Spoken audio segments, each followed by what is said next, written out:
Party के साथ गठबंधन करती नजर आएगी।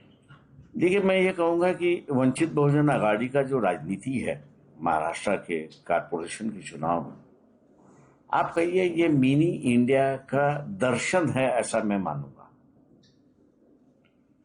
राजनीतिक दलों की ताकत जो है वो कुछ इलाके में है और कुछ इलाके में नहीं है, और इसलिए हमको दिक्कत है किसी एक राजनीतिक दल से समझौता करने की। दूसरी तरफ यह है कि बीजेपी आरएसएस की राजनीति है कि दलों को खत्म करने की।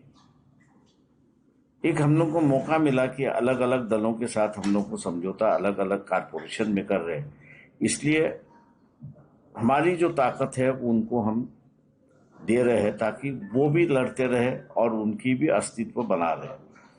तो ये मान के चलिए कि 2029 का जो पार्लियामेंट का और असेंबली का चुनाव होगा वो वंचित बहुजन आघाड़ी जो नक्शा बना है उसका ही होगा, ऐसा मैं मान के चलता हूँ। रही बात यहाँ पर बंबई में हम लोग कांग्रेस के साथ में है, चंद्रपुर में हम लोग शिवसेना के साथ में है, तो ये एक अलग अलग दायरा जो है वो आपके सामने है। भाजपा के साथ नहीं जाना ये तय।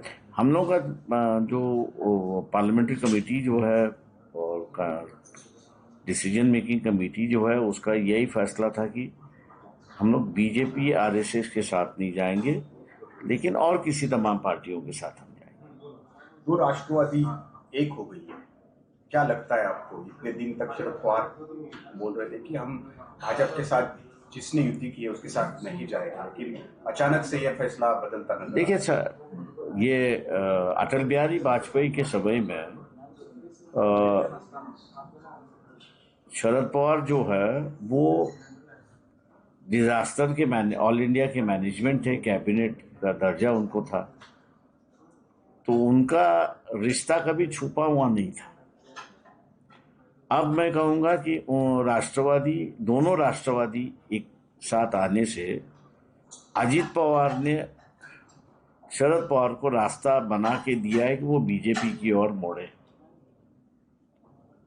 क्योंकि अजीत पवार का यह है कि भैया शरद पवार की जो राष्ट्रवादी है उसके जो नुमाइंदे खड़े रहेंगे वो घड़ियाल चिन्ह पे खड़े रहेंगे, तो इसका मतलब यह है कि उनका अस्तित्व खत्म हो गया।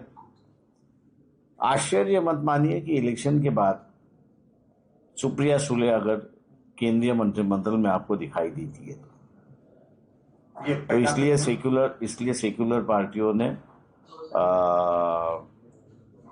सावधान होना चाहिए, ऐसा मैं कहूँगा। ये पहला कदम है ऐसा माना जाए। ये पहला कदम है ऐसा मैं मानता हूँ।